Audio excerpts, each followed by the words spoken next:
Bismillahirrahmanirrahim. Assalamualaikum warahmatullahi wabarakatuh. Alhamdulillah nahmaduhu wa nasta'inuhu wa nastaghfiruh wa na'udzu billahi min syururi anfusina wa min sayyiati a'malina.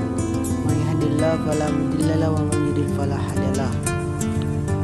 Pertama-tama dan paling utama, mari kita panjatkan puji dan puji syukur atas kehadirat Allah Subhanahu wa taala, karena Dialah Rabb atau Dialah Tuhan yang kasihnya tak pernah pilih kasih dan sayangnya tak pernah pandang sayang. Baik, perkenalkan, nama saya Muhammad Azhar Yahya dari Kesmas 2021 kelas A, Fakultas Kedokteran dan Ilmu Kesehatan UIN Alauddin Makassar, dengan dosen Dr. Fatmawati Malampian SKM MKes. Baik, saya akan menjelaskan beberapa poin-poin yang ada di kesehatan dan keselamatan kerja. Di antaranya itu pengertian tentang kesehatan dan keselamatan kerja, yaitu upaya kita untuk menciptakan lingkungan kerja yang sehat dan aman sehingga dapat mengurangi probabilitas kecelakaan kerja, penyakit akibat kelalaian, dan mengakibatkan demobilitas dan defisien reproduksi kerja. Baik, kemudian yang selanjutnya yaitu tentang materi ergonomi dan faal kerja. Pada ergonomi faal kerja ini adalah suatu atau rangkaian saat kerja yang dimana menyusun sistem atas keselamatan kerja yang terjadi pada saat adanya instrumen-instrumen yang tidak diinginkan.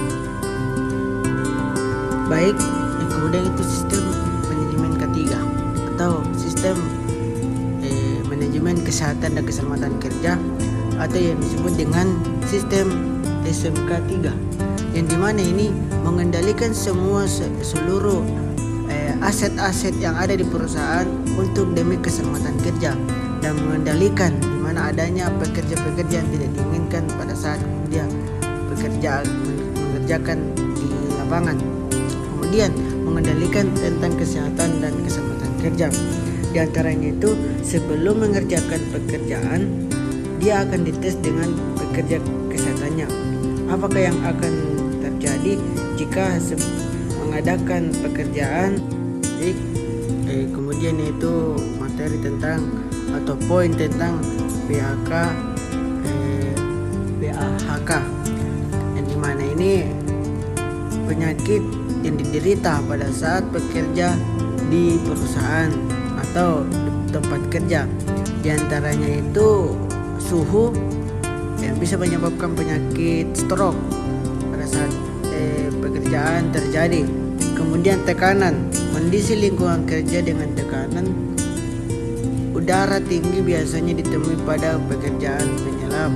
Yang kemudian getaran yang ditimbulkan dari alat kerja, mesin kerja, frekuensi yang tinggi bisa menyebabkan gangguan pada rangsangan reseptor.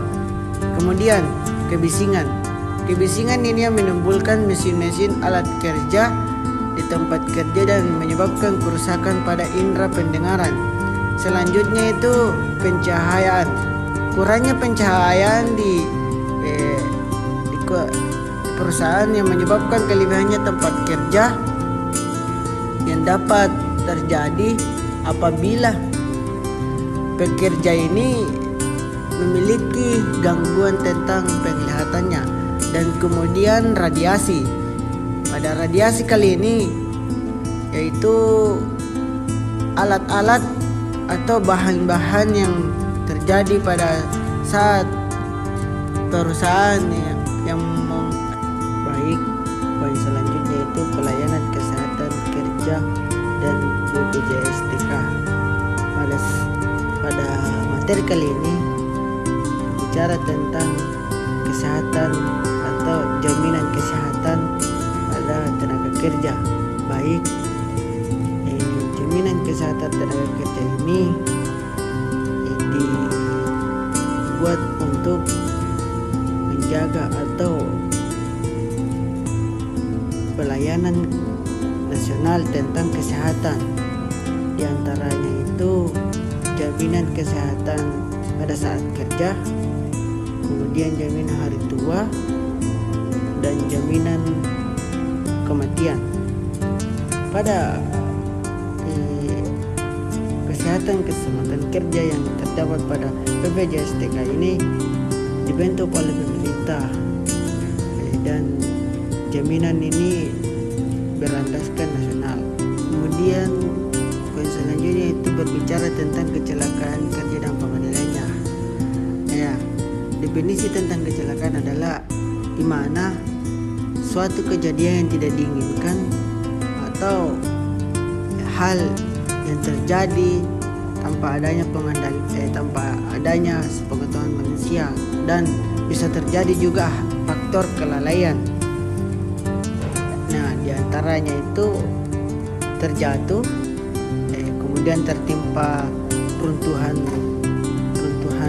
benda yang disebabkan oleh kelalaian, dan bisa jadi juga tanpa kesengajaan oleh manusia.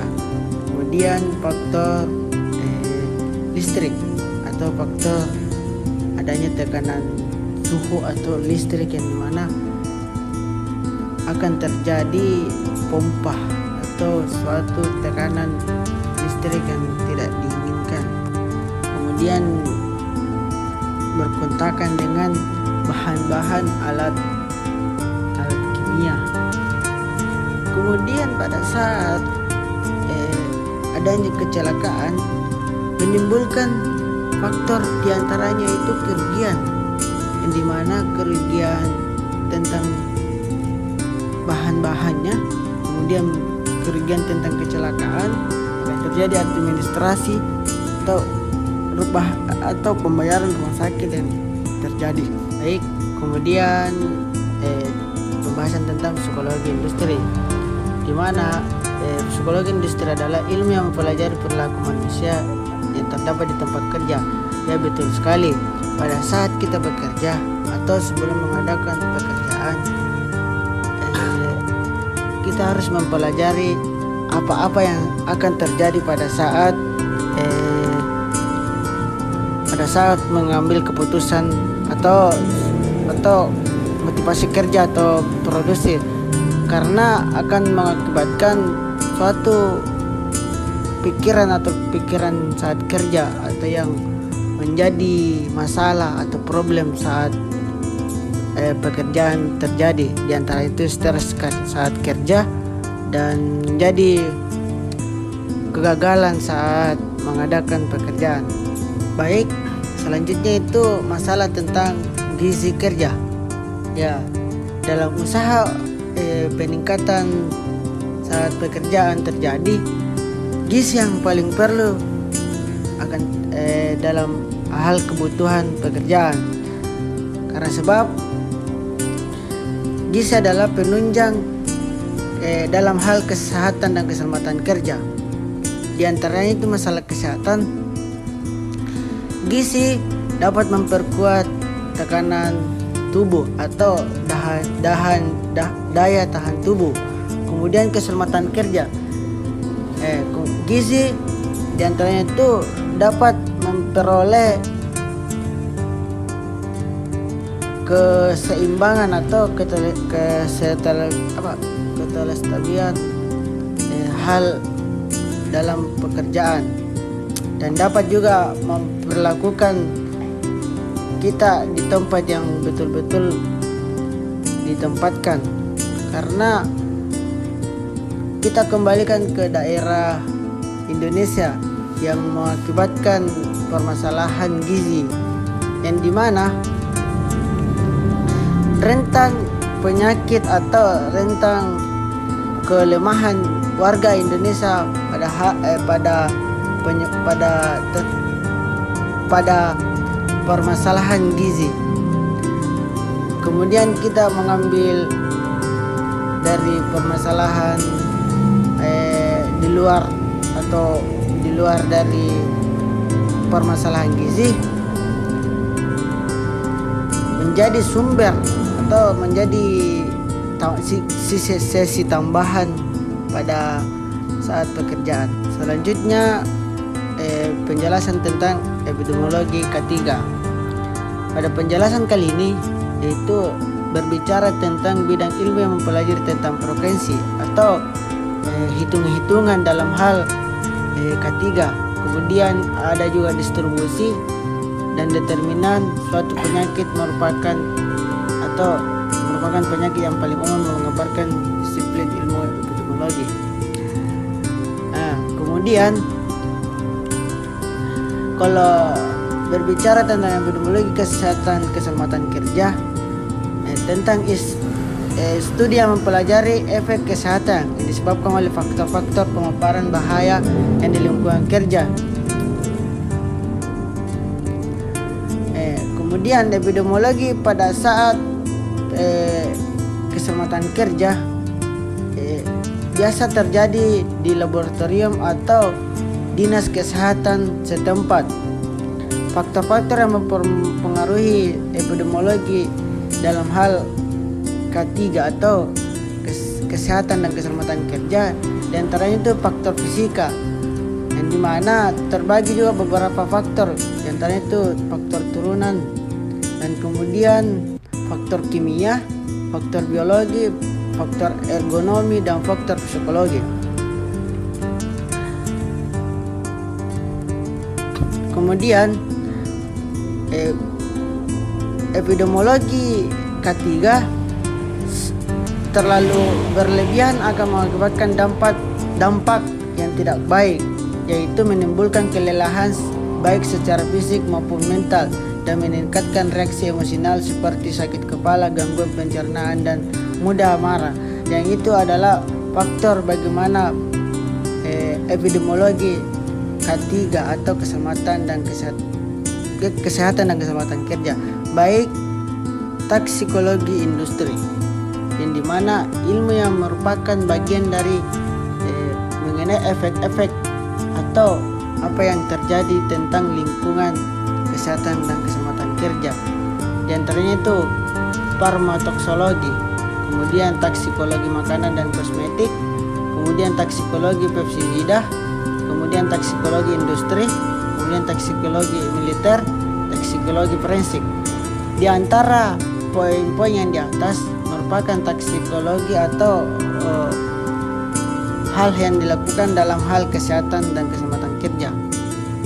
Masalah toksikologi makanan dan kosmetik ini adalah salah satu bentuk atau dari lingkungan kita, bahwasanya makanan dan kosmetik tanpa adanya awasan dari kesehatan dan keselamatan kerja akan menimbulkan sisi negatif. Di antaranya itu makanan tentang bahan kimia atau masa kadaluarsa. Kemudian kosmetik, bahan-bahan diantaranya itu masih banyak di kalangan masyarakat memiliki bahan kosmetik atau memilih kosmetik dan membeli kosmetik yang sangat tidak bagus. Diantaranya itu berbahan merkuri atau berbahan alat kimia yang lebih tajam. Kemudian bahan toksikologi industri atau bahan pangan. Diantaranya itu dapat memilih atau bagaimana cara industri di Indonesia dapat dioptimalkan dalam hal kesehatan dan keselamatan kerja.